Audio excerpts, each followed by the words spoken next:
예수님의 이름으로 감사하며 기도드렸습니다. 아멘. 오늘 우리에게 주시는 하나님의 말씀은 고린도서 4장 7절부터 15절까지의 말씀입니다. 제가 갖고 있는 신약성경 289페이지에 있습니다.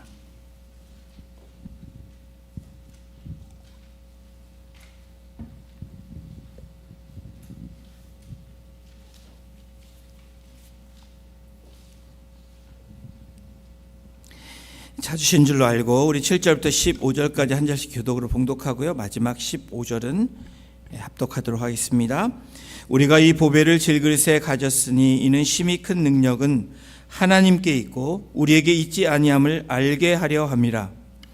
우리가 사방으로 우겨섬을 당하여도 쌓이지 아니하며 답답한 일을 당하여도 낙심하지 아니하며 박해를 받아도 버림바 되지 아니하며 거꾸러뜨림을 당하여도 망하지 아니하고 우리가 항상 예수의 죽음을 몸에 짊어짐은 예수의 생명이 또한 우리 몸에 나타나게 하려 함이라.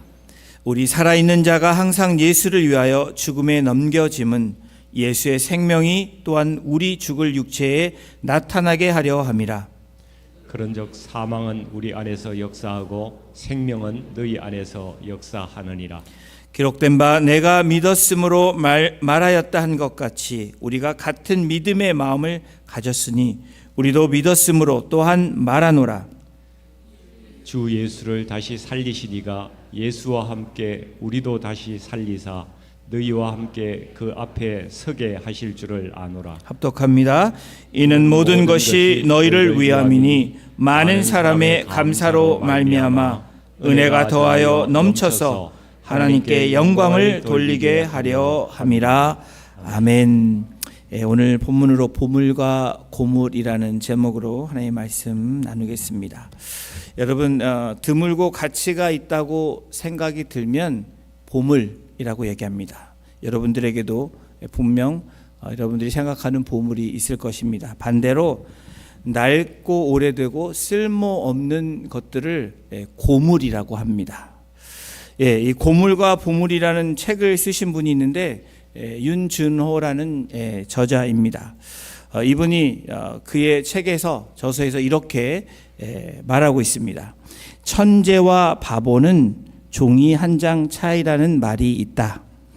보물과 고물도 한 끗 차이일지 모른다. 누군가에게 고물인 낡고 오래된 물건이 다른 이에겐 보물일 수도 있다. 어떤 물건이 고물인지 보물인지를 좌우하는 것은 기능이나 디자인이 아니다. 그 속에 담긴 이야기와 추억이다. 라고 이 저자는 말하고 있습니다. 여러분, 지난 2주 전에 고린도서 4장 1절에서 6절까지의 말씀으로 예수 그리스도를 증거하는 이 사도로서의 이 기본 사역 자세에 대해서 말씀을 나누었습니다.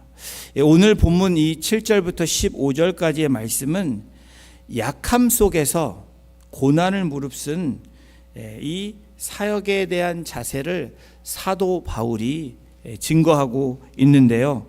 이 오늘 7절에 질그릇에 담긴 보물에 대해서 시작을 합니다. 우리 7절을 함께 같이 다시 한번 읽도록 하겠습니다. 우리가 이 보배를 질그릇에 가졌으니 이는 심히 큰 능력은 하나님께 있고 우리에게 있지 아니함을 알게 하려 함이라. 사도 바울은 우리가 이 보배는 6절에 언급한 예수 그리스도의 얼굴에 있는 하나님의 영광을 아는 빛이라고 가리키고 있습니다. 바울은 이러한 보물이 값싼 질그릇에 담겨져 있는 것을 묘사하고 있는데 양쪽 사이에, 다시 말하면 이 보배와 이 질그릇 사이에 극명한 대조를 설명하고 있습니다. 당시에 바울이 말하는 이 질그릇은 흔히 자주 쓰는 그릇을 말합니다. 쉽게 구할 수 있는 그릇을 말하고 있는데 당시에 고린도에서 이 잡화점, 이 물건을 파는 곳에서 값싸고 쉽게 구할 수 있는 그릇이 바로 질그릇이었습니다. 이 질그릇은 사도 바울이 또한 이 고린도 교회를 향해서 바로 고린도 교회와 성도들의 모습, 바로 질그릇과 같은 그 모습을 묘사하는 그러한 단어로 이 질그릇을 나타내고 있습니다. 왜 질그릇이냐? 죽을 수밖에 없는 연약한 몸, 저와 여러분들이 그렇지 않습니까? 그런데 예수 그리스도의 얼굴에 있는 빛의 중심으로부터 유래된 빛을 간직하고 있는 이 질그릇 안에 담긴 보배 때문에 존귀하다라는 것을 말하고 있는 겁니다. 또한 이 질그릇은 어떤 모습을 드러내냐면 육체적인 한계성과 연약성을 나타내고 있는 단어가 질그릇입니다. 이번 베트남 선교 이 4개 도시를 통해서 질그릇에 담긴 보배라는 것을 이 선교지를 방문하고 도시에 있는 교회와 시골에 있는 교회들 또 성도들을 통해서 실제적으로 경험한 은혜로운 그런 자리였다라는 것을 여러분들에게 고백하지 아니할 수 없습니다. 질그릇과 같이 쉽게 구할 수 있고 부서지기 쉬운 이런 연약성과 한계성을 가진 성도들과 교회들의 모습이었지만 그 보배가 예수 그리스도가 그 질그릇에 담기니까 놀라운 능력이 되는 소식을 이번 선교를 통해서 많이 듣게 되고 경험하게 되었습니다. 사도 바울이 고백하는 임은 심히 큰 능력은 하나님께 있고 우리에게 있지 아니함을 알게 함이라. PPT를 띄워주시면 좋은데, 그렇습니다. 개인적인 바울의 고백이죠. 하나님의 영광을 나타내는 이 지식의 빛, 바로 예수 그리스도이신 이 빛을 받아서 그것을 전파하면서 자신을 내세우는 것이 아니라 오직 하나님 한 분만을 드러내는 사도 바울의 고백이 바로 오늘 본문에 나타나고 있습니다. 그렇습니다. 연약한 자신의 인간적인 본성에 의존하는 것이 아니라 사도 바울은 뭐라고 얘기합니까? 오직 하나님만을 높이는 것이 나의 부르심이다 라고 사도 바울은 지금 고백하고 선포하고 있는 겁니다. 여러분, 그릇이 중요한 것이 아니라 그릇에 담겨진 내용물이 중요하다라는 것을 말하고 있는 거예요. 오늘 본문의 시작인 우리가 이 보배를 질그릇에 가졌으니 라고 시작하는 사도 바울의 고백처럼 보배가 담긴 이 질그릇이 어떠한 모습으로 나타나는지 함께 오늘 본문을 통해서 몇 가지를 나눠보기를 원합니다. 보배가 담긴 질그릇은 첫 번째로 어떤 모습으로 나타나냐? 낙심하지 않는다라는 거예요. 보배가 담긴 질그릇. 우리가 질그릇이지만 그 질그릇에 보배가 담겼을 때 낙심하지 않는다. 고린도후서 4장 8절도 함께 같이 읽어보겠습니다. 우리가 사방으로 우겨쌈을 당하여도 쌓이지 아니하며 답답한 일을 당하여도 낙심하지 아니하며. 사방이 우겨쌈을 당하여도, 이 당했다, 우겨쌈을 당했다라는 이 단어, 이 시제가 뭐냐면 현재 분사 수동태입니다. 현재형 분사인데 ing라는 거예요. 다시 말하면 이 의미가 어떤 의미냐면 이 원어의 뜻은 포도즙을 짜기 위해 누르는 그런 상황을 말합니다.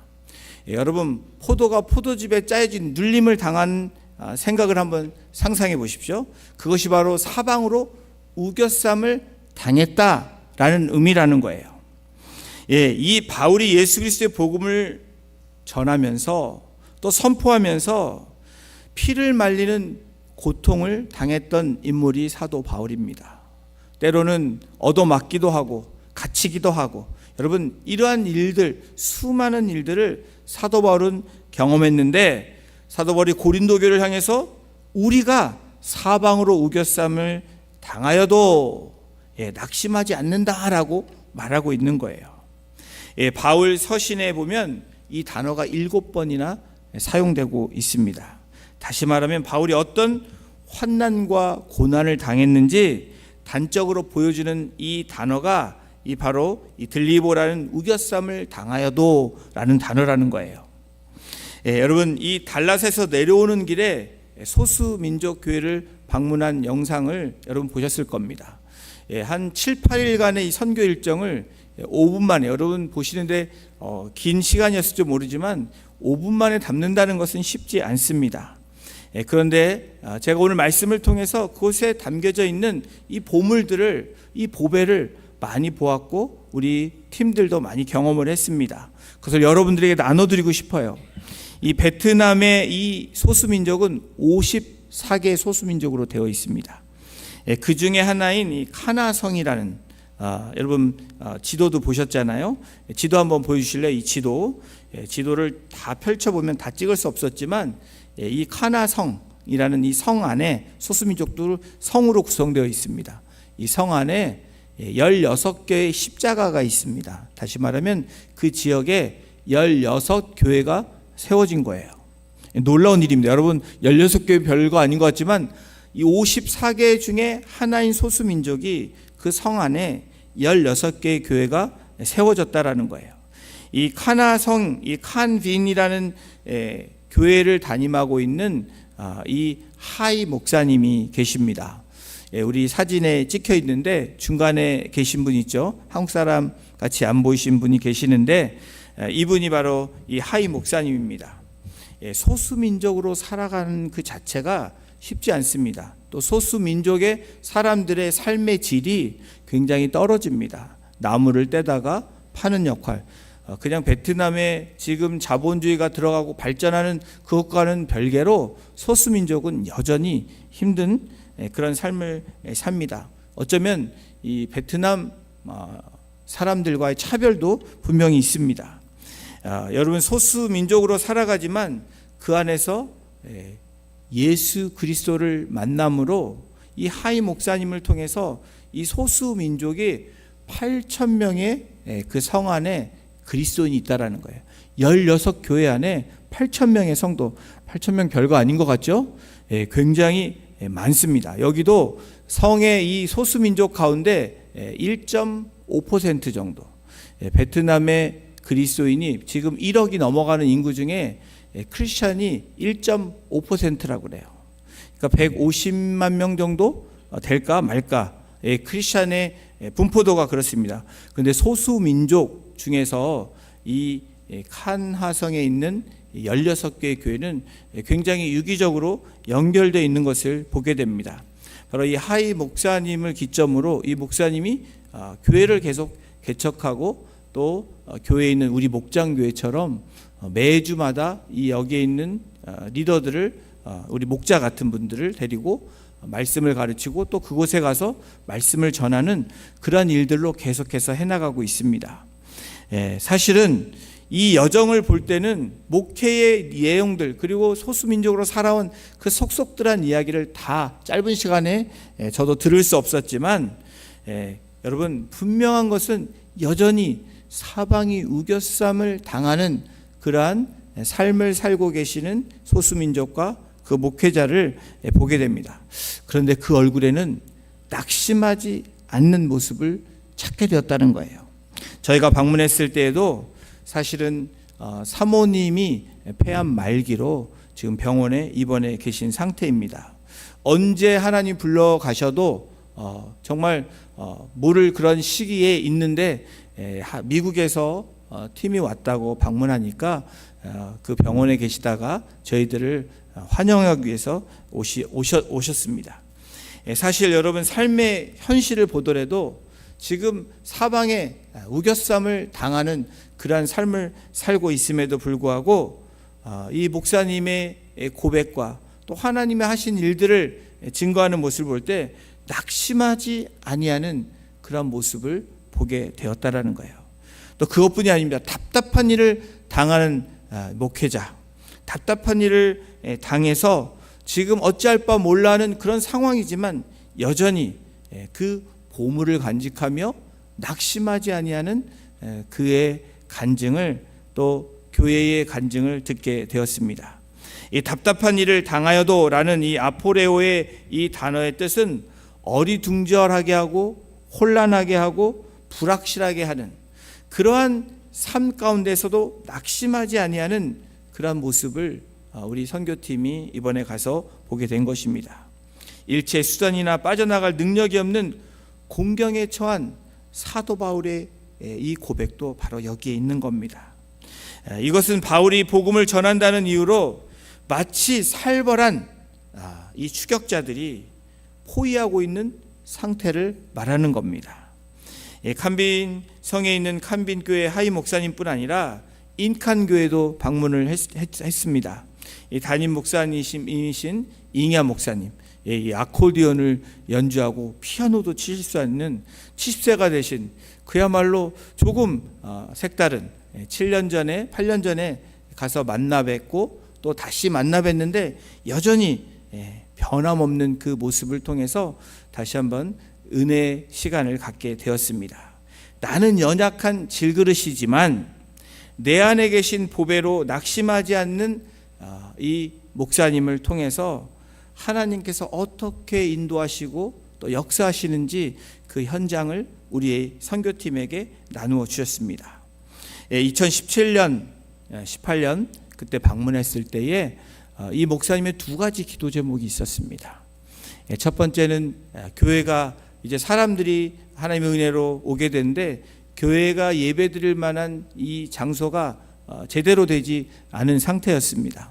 그래서 교회를 증축하는 일에 기도 제목을 나누어 주셨고, 또 하나의 기도 제목은 딸이 이제 성장해서 결혼을 하게 되는데 어렸을 때 10대 초반에 미국으로 건너가서 잘 성장해서 이제 좋은 배우자를 만나서 결혼을 하게 되는데 비자가 나오게끔 그런 기도를 두 가지를 함께 나눴던 적이 있습니다. 끝내는 결혼식이 2018년도에 있었는데 결혼식에는 가지 못하게 됐습니다. 그러는 가운데 또 하나님의 교회를 증축하는 일에 열심히 해서 저희가 오늘 영상을 통해서 보였던 그 목사님의 교회에서 우리가 주일 오전 8시 반에 예배를 드렸습니다. 제 개인적으로는 정말 답답함을 경험하고 우겨쌈을 당한 그런 상황에서도 그 질그릇 안에 담겨진 예수 그리스도 통해서 하나님이 어떻게 인도하시고 그리고 낙심하지 않은 이 교회와 목회자를 통해서 다시 한번 우리 공동체가 또 목회자인 내가 어떻게 나아가야 되는지 말씀해 주시는 귀한 시간들이었습니다. 이 아코디언으로 저희가 오니까 연주도 해주시고 또 피아노를 치면서 또 연주하는 그런 모습을 통해서 하나님께 영광 돌리는 모습, 바로 연약하지만 깨어지기 쉽지만 그 안에 담긴 예수 그리스도 통해서 하나님의 능력을 나타내는 귀한 그런 모습을 우리가 경험하게 됐습니다. 여러분, 여성주의를 맞이해서 또한 하나님의 말씀을 전할 수 있는 특권도 저는 개인적으로 누리게 됐는데, 사방이 우겨쌈을 당했을지라도 그리고 답답한 일을 당하여도 사도 바울의 고백처럼 낙심하지 않을 그 분명한 이유가 그들에게도 있었고 오늘 우리들에게도 있다라는 것을 말씀해 주고 있습니다. 바울이 4장에서 결론을 내리는 이 16절에 분명하게 우리를 다시 한번 확인시켜주는 이 결론의 말씀이 있습니다. 우리 16절을 함께 같이 선포합니다. 시작. 그러므로 우리가 낙심하지 아니하노니 우리의 겉사람은 낡아지나 우리의 속사람은 날로 새로워지도다. 아멘. 여러분 믿으십니까? 그 연약한 우리 안에 예수 그리스도가 있는 저와 여러분들은 우리의 겉사람은, 우리의 육신은 연약해질 수 있고 우리는 겉사람이 낡아질 수 있지만 속사람은 날로 새로워지는 놀라운 은혜와 능력을 경험하게 될 거라는 사도 바울의 결론입니다. 보배가 담긴 질그릇은 낙심하지 않는다라고 사도 바울이 선포하고 있죠. 두 번째로 보배가 담긴 질그릇, 저와 여러분들 어떻습니까? 망하지 않는다라는 거예요. 여러분, 우리는 보배가 담긴 이 질그릇, 예수 그리스도를 소유하고 있는 저와 여러분들은 망하는 인생이 아니라고 말하는 거예요. 고린도서 4장 9절에 오늘 말씀하고 있습니다. 함께 읽겠습니다. 박해를 받아도 버림받지 아니하며 거꾸러짐을 당하여도 망하지 아니하고. 여러분, 고난과 박해를 받아도 버림받지 않는다, 그렇게 말합니다. 거꾸러짐을 당하여도, 우리가 갑작스러운 일을 당하여도 망하지 않는다라고 말해요. 여러분, 박해를 받았을 때 이 디오코메노이라는 이 단어가 본래는 사냥하다, 이 디오코의 현재 분사 수동태입니다. 지금 쓰여져 있는 이 동사들이 다 현재 분사예요. 그러니까 ing라는 거예요. 과거로부터 지금까지, 지금은 다 나았기 때문에 고백하는 것이 아니라 과거에 있던 이 박해, 그리고 거꾸러짐을 당하는 그런 상황에서 여전히 망하지 않고 나는 가고 있다라는 사도 바울의 고백인 거예요. 마치 사냥감을 추적하기에 혼신의 힘을 다하고 있는 이 대적자들의 모습을 연상시키는 이 단어가 바로 이 받았을 때라는 이 단어입니다. 또 거꾸러짐을 당했을 때 이 의미는 갑자기 습격을 당한 상태를 해요. 여러분, 우리의 삶 가운데서도 갑자기라는 이런 사건들이 우리에게 발생하지 않습니까? 이 사도 바울도 사도행전 19장에 보면 과격한 유대인들로 의해서 돌로 맞아서 거진 죽었던 모습으로 끌려 나오는 그런 모습이 나옵니다. 이 하노이에 사역하시는, 저희가 남쪽의 세 지역, 북쪽의 수도인 하노이 네 지역을 방문했습니다. 여러분, 하노이 지역은 영상에서 보지 못했는데 제가 사진을 하나 보여드릴게요. 이 사진에 보면 오른쪽에 있는 베트남 새 목회자, 또 교수이면서 목회자인 분들과 저희가 식사를 대접하고 함께 귀한 교제의 시간을 나누면서, 특별히 첫 번째 이 앞에 나와 있는 이 목사님이 콩반두라는 목사님이에요. 이 꽁이라는 게 베트 꽁이에요. 그래서 이 반두 교수님이신데, 이분이 어떤 분이냐면 이 베트남 전쟁의 북쪽에 있는 공산당이죠. 이 중령으로 그 당시에 이 자기 지역인 이 하이퐁을 지키는 대대장, 이 역할을 했던 분입니다. 미국과 전쟁 중에 부상을 입어서 한쪽 귀가 멀어가지고 지금도 귀가 들리지 않습니다. 그래서 저희가 대화할 때 옆에 잘 들어야 되고, 또 말할 때 옆에서 이야기를 해줘야 되는 그러한 지금 삶을 살고 계시는데, 여전히 아직도 가슴에 3개 파편이 박혀 있다고 합니다. 미국이 준 선물이라고 농담 삼아 말한다고 하시는데, 이분의 간증이 이렇습니다. 이 세 개의 파편을 지니고 이것이 예수의 지금은 흔적이다 라고 그렇게 말씀하시는 것 같아요. 이분이 어떤 분이냐면 체코와 러시아로 유학을 갔던 아주 엘리트입니다. 그리고 그 공부를 마치고 군 물자를 조달하는 그런 나라의 어떤 사장으로 근무를 했는데, 동료의 배신으로 러시아의 마피아에게 쫓기게 됩니다.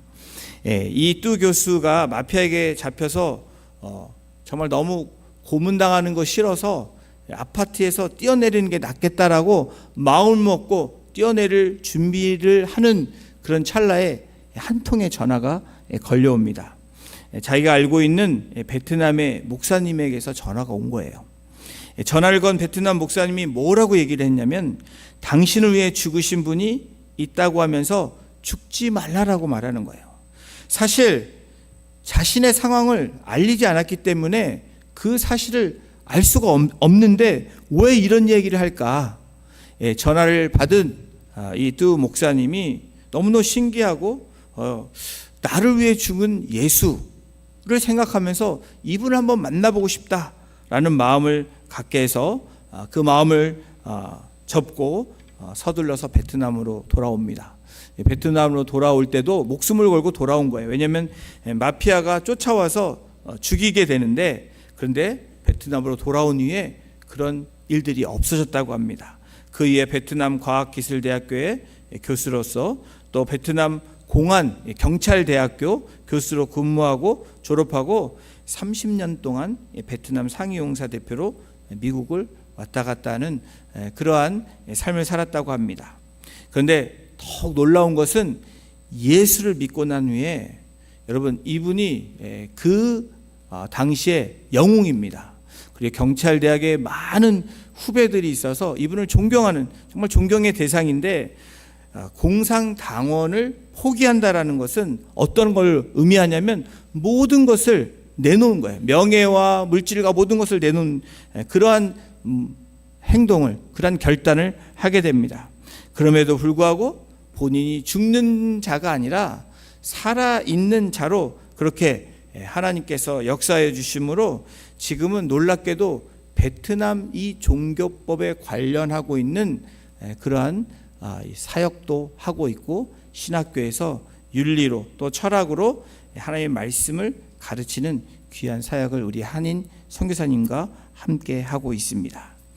박해를 받아도 버려지지 않았던 사람, 거꾸로짐을 당하여도 절대로 망하지 아니하고 하나님께서 높여주셨던 그러한 뚜 목사님을 만나면서 여러분 오늘 말씀처럼 우리에게 질그릇 안에 담겨진 이 보배가 있는 사람은 어떤 사람이었는지를 분명하게 나타내 주셨다라는 거예요.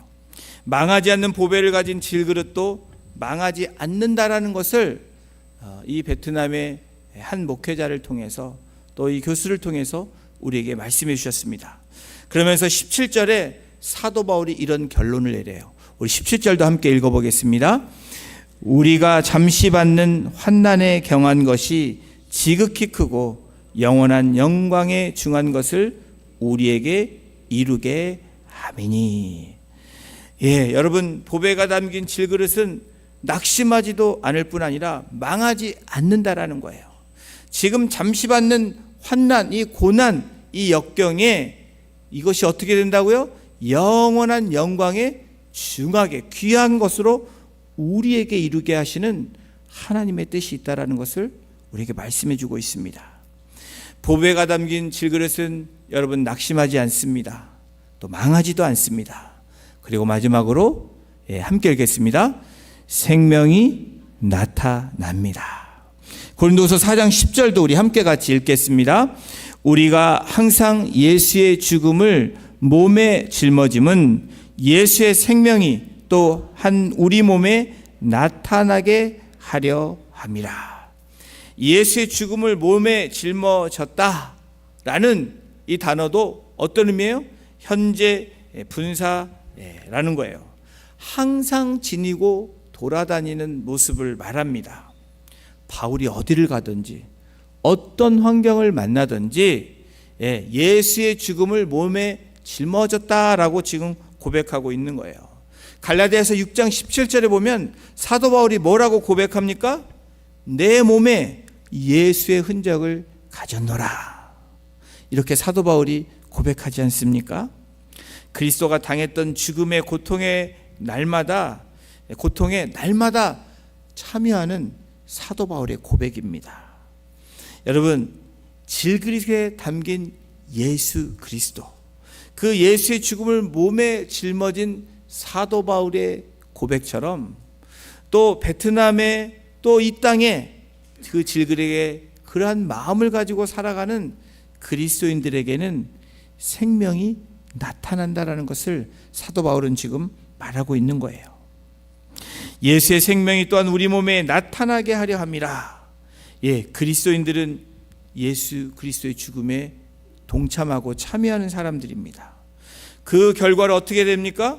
하나님에 의해서 예수 그리스도의 부활의 능력을 체험하게 하시는 은혜를 주신다는 거예요. 이 반린교회라는 곳을 여러분 보셨죠? 이 티 목사님과 풍 사모님, 여기 나오죠. 제가 이 베트남에 갔더니 조금 키가 좀 큰 사람 같아요. 주로 옆에 있는 분들이 좀 작다 보니까 굉장히 기분이 좋았습니다. 이건 제가 우스갯소리 한 거고요.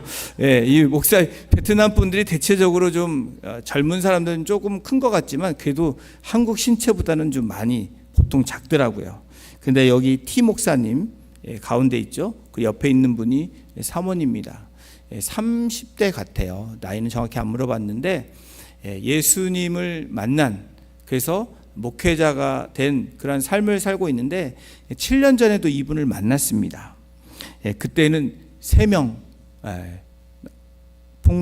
풍사모님, 티목사님, 그리고 지금 첫 번째 좀 키가 큰 11살짜리인데 그때가 옆에 있는 고 아들 했는데 지금 이렇게 컸습니다.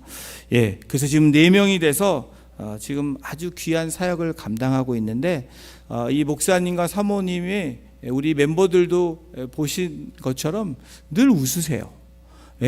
낙심도 없고 여러분 망한 것 같지도 않고, 근데 사실은 여러분 이분의 사역을 보면 좀 좌천된 느낌이에요. 이 베트남 교단의 특징은 뭐냐면 목회자가 개척을 마음대로 할 수도 없습니다.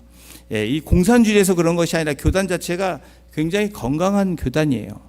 참 배우고 싶은 그러한 교단과 교회의 모습인데 교회가 교단이 지정해 주는 대로 이렇게 보냅니다. 파송을 합니다. 그러면 거기서 한 텀, 2텀, 이렇게 3텀까지도 할 수 있다 그러는데 보통은 2텀하고 또 떠난다 그래요. 근데 성도들이 투표를 해서 목회자들이 더 남을 수도 있고 갈 수도 있다고 합니다. 또 목회자도 내가 남고 싶어서 남는 것이 아니고 또 내가 가고 싶으면 또 언제든지 성도들에게 얘기해서 떠날 수 있는 그런 자유로움이 있으면서 또 신인 투표 안 됐어도 그렇게 낙심하지 않는 거예요. 그렇지만 하는 사역 동안에는 굉장히 최선을 다하는 이 목회자들을 제가 만나보게 됐습니다. 그분 중에 이 젊은 목회자가 이 티 목사님과 푸 목사님이에요. 7년 전에도 교회가 부흥하고 또 많은 전도를 해서 이 베트남 성전을 짓는 일에 그 역할을 했습니다. 사실 떠나면은 그렇게 할 필요가 없다라고 생각을 하잖아요. 근데 이분들은 그 부르심대로 하는 거예요. 자기가 주어진 시간에 최선을 다해요. 그래서 아름답게 교회를 증축하고 지금 간 곳은 어디냐? 조금 더 시골로 들어갔습니다.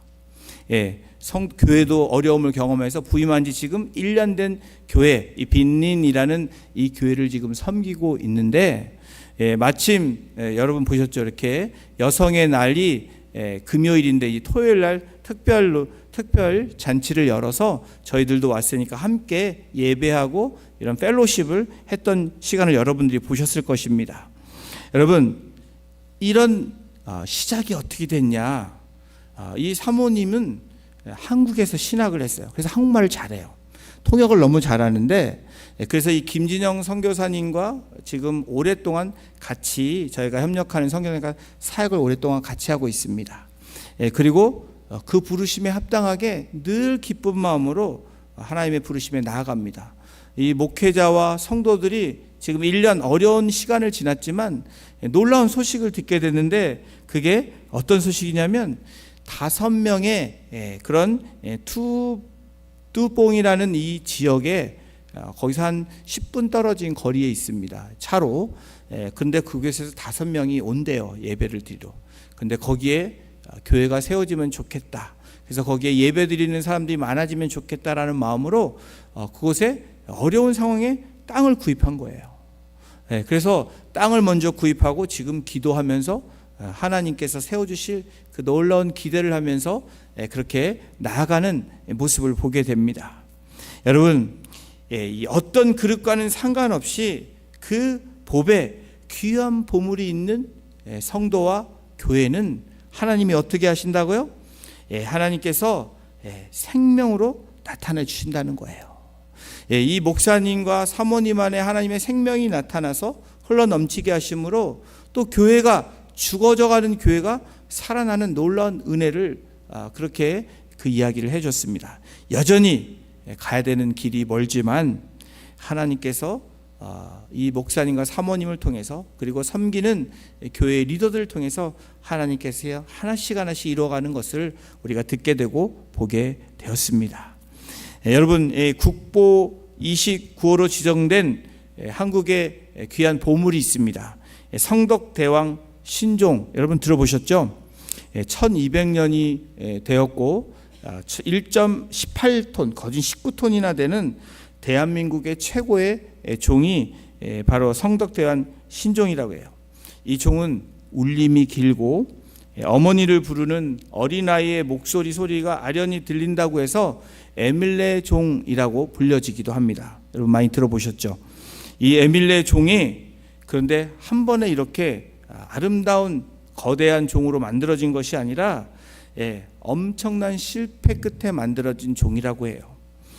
그런 이 전설이 어떤 전설이냐면 어린아이를 끓는 쇳물에 넣어 신비한 소리를 만들었다라는 전설이 내려지고 있는 보물입니다.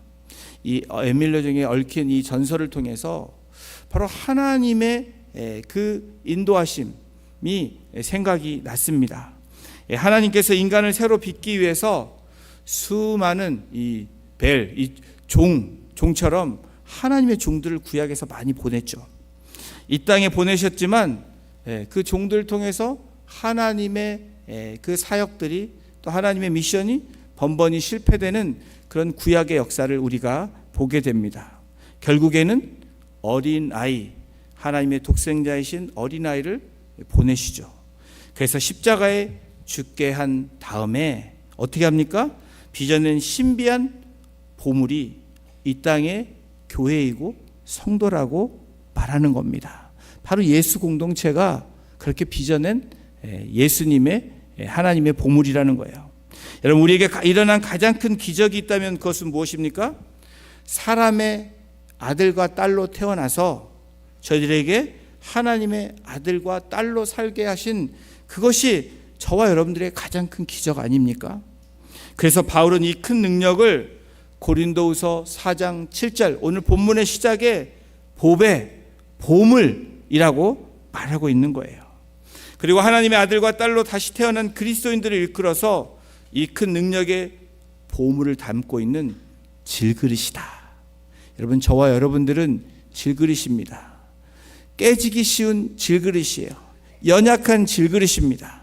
그러나 그곳에 예수 그리스도가 담기면 여러분 그 질그릇은 보물을 담는 그릇이 되는 거예요. 그래서 고린도후서 4장 18절에 사도 바울의 결론은 무엇입니까? 우리 말씀 함께 같이 선포합니다. 시작. 우리가 주목하는 것은 보이는 것이 아니요 보이지 않는 것이니 보이는 것은 잠깐이요 보이지 않는 것은 영원함이라. 사랑하는 성도 여러분, 저와 여러분들은 잠깐 보이는 것에 주목하는 인생이 아니라 영원한, 지금은 보이지 않지만 영원한 것을 주목하는 저와 여러분이 되어지기를 주님의 이름으로 축원합니다. 여러분 보물을 보관하는 곳이 어디예요? 박물관입니다. 맞죠? 고물을 보관하는 곳은 고물상입니다. 우리 교우들 또 우리 공동체가 박물관이 돼야지 고물상이 되어지면 안 됩니다. 고물들이 많이 모이는 고물상이 아니라 저와 여러분들은 그 질그릇에 귀한 이 보배와 보물을 담고 있는 보물이기 때문에 여러분 어떻습니까? 우리가 모이는 공동체는 아름다움이 넘쳐나는 찬란한 박물관의 모습으로 나아가기를 주님의 이름으로 축원합니다. 이번 한 주간도 나는 질그릇이지만 깨어지기 쉬운 존재이지만 내 안에 이 그릇 안에 예수 그리스도가 있으므로 낙심하지 않고 망하지 않고 생명 있는 이번 한 주간의 삶이 되시기를 또 여러분의 삶이 되시기를 주님의 이름으로 축원합니다. 기도하시겠습니다. 하나님, 우리가 주목하는 것은 보이는 것이 아니라 보이지 않는 것이라고, 잠깐 보는 것이 아니라 영원한 것을 보기 위해서 나아가는 우리가 연약한 질그릇이지만 영원하신 예수 그리스도를 소유한 그런 이 보배를 소유한 그릇으로 이번 한 주간도 살아가게 하심으로 우리가 낙심하는 자가 아니라 망하는 자들이 아니라 죽어져가는 자들이 아니라 우리가 기쁨 가운데 생명을 가지고 또 하나님 앞에 영광 돌릴 수 있는 이번 한 주간의 삶이 될 수 있도록 하나님께서 가장 아름다운 그런 모습으로 하나님의 교회를 세우시고 교회인 성도들을 세우신 것처럼 정말 땅끝으로 또 하나님의 복음이 필요한 곳에 빛으로 나아갈 수 있는 복된 한 주간의 삶이 될 수 있도록 주께서 인도해 주시고 우리 성도님들 마음 가운데 묶여있던 문제들, 낙심했던 그 마음에서 돌이키게 하시고 망한다라고 생각하는 그 마음에서 소망을 갖게 하심으로 우리에게 생명 있는 이번 한 주간으로 살아가게 부족함이 없도록 우리 성도님들과 가정을 또 그 사업체를 주님 지켜주시고 인도해 주시기를 간절히 간구하며 우리를 사랑하시고 구원하신 예수님의 이름으로 감사하며 기도드렸습니다. 아멘. 우리 다 같이 나셔서 하나님의